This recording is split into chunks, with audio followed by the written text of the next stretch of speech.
Olá a todos, muito obrigado por ter você comigo aqui novamente, seja bem-vindo mais uma vez a mais um vídeo inédito aqui nesse canal, espero que todos estejam bem, desejo a todos um ótimo domingo. Hoje eu gostaria de comentar sobre Pânico 3, filme de 2000, dirigido por Wes Craven, terceiro filme então da franquia Pânico, é mais um vídeo de análise aqui da franquia, aqui no canal. E assim, o filme Pânico 3, você percebe uma queda, de qualidade comparada aos seus antecessores. E isso vai muito por conta do processo de pré-produção que foi conturbado, tá? O processo de pré-produção desse filme foi afetado, houveram várias reescritas no roteiro. Bom, o Kevin Williamson, ele tinha rascunhos de um roteiro pensado para Pânico 3, pois Pânico foi projetado inicialmente para ser uma trilogia.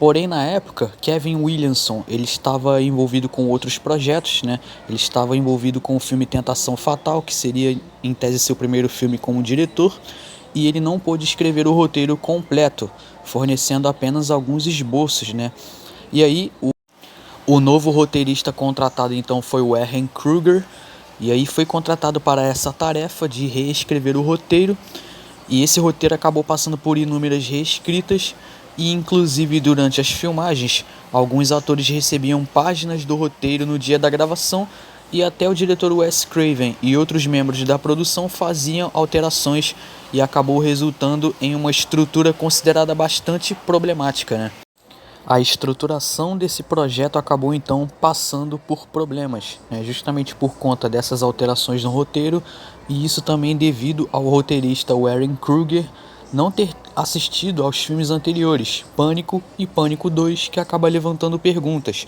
do tipo: como que algo desse tipo aconteceu, Como os produtores permitiam que algo assim acontecesse?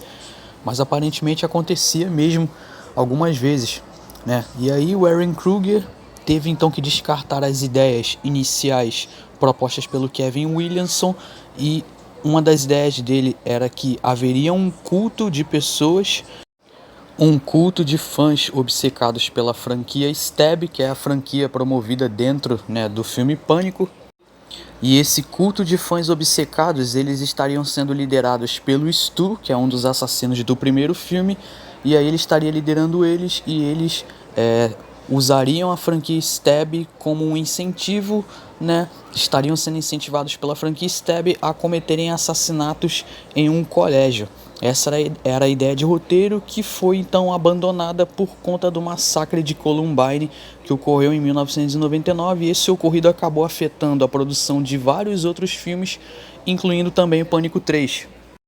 Na época, os Estados Unidos viviam um momento delicado e a mídia acabou promovendo um intenso debate público nos Estados Unidos sobre a influência da violência na mídia, incluindo filmes, séries e jogos, e como isso poderia impactar ou incentivar no comportamento dos adolescentes, A Dimension Films achava que isso não fazia sentido, mas também, por outro lado, eles não queriam um embate público, Então tinham que acatar as ordens, da época, e eles tiveram que fazer muitas alterações aqui na produção, Então veja, um filme que foi pensado para ser de uma forma, por conta de um acontecimento externo, acabou tendo seu processo de desenvolvimento de produção afetado, E ficou marcado por uma produção então bastante rápida, E uma produção apressada, com um roteiro e uma história apresentada também apressada, porque eles queriam entregar esse filme no ano 2000, Um novo assassino, Ghostface, surge em Hollywood.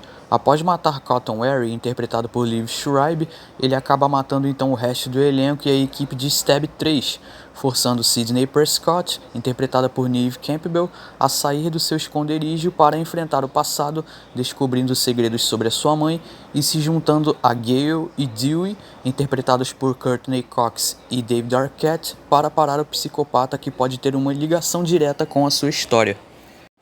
É notável, por conta das inúmeras reescritas de roteiro e pelo processo de pré-produção conturbado, que o filme sofreu com isso, Você percebe que o filme tem realmente problemas quanto a roteiro, desenvolvimento de personagens e a estruturação da história em si, porque algumas coisas você percebe que não faz sentido.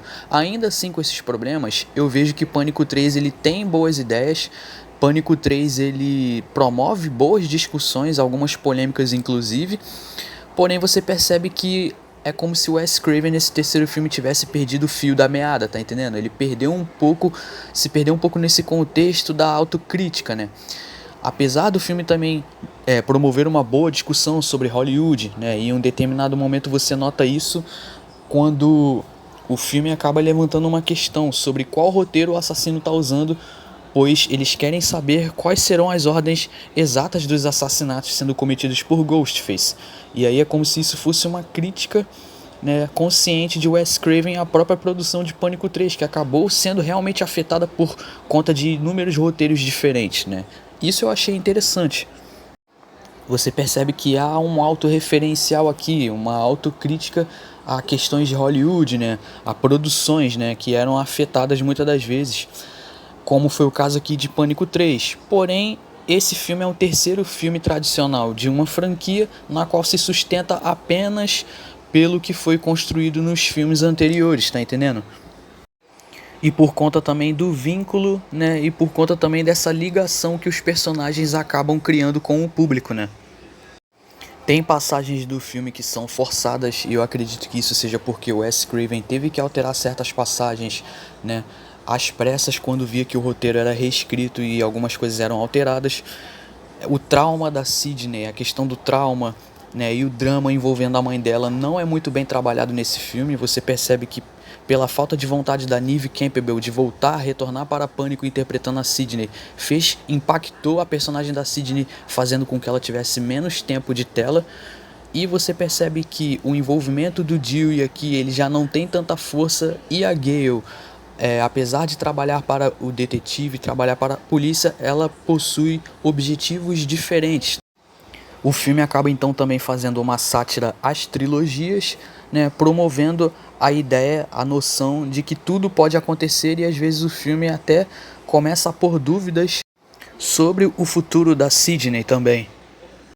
Por outro lado, eu acho também que o ponto de destaque, o impacto desse filme, se dá pela discussão que o filme promove sobre o lado sombrio de Hollywood, envolvendo um histórico de abusos sexuais cometidos pela indústria, e isso acaba tendo mais impacto quando você correlaciona isso aos crimes cometidos por Harvey Weinstein, que na época era um dos produtores da Dimension Films, né, inclusive. Também fica um pouco confuso algumas cenas, né? Algumas decisões criativas, porque tem determinados momentos que você pensa que tem dois assassinos atuando, né? Mas não, nesse filme é apenas o Roman, que é o diretor lá do filme Stab, é o assassino, né, que é o diferencial comparado aos seus antecessores. Mas chega em alguns momentos que a personagem Angelina começa a levantar algumas suspeitas, então é como se propositalmente o filme levantasse falsas suspeitas. O filme vai te dando falsas pistas para que no final você seja então impactado com uma grande revelação. Então, basicamente, e sem contar na revelação, né, de que Roman pode ser o irmão perdido de Sidney, o que eu achei um pouco forçado. Parece que eles incluíram isso no roteiro de última hora e parece um pouco destoante e sem impacto, né?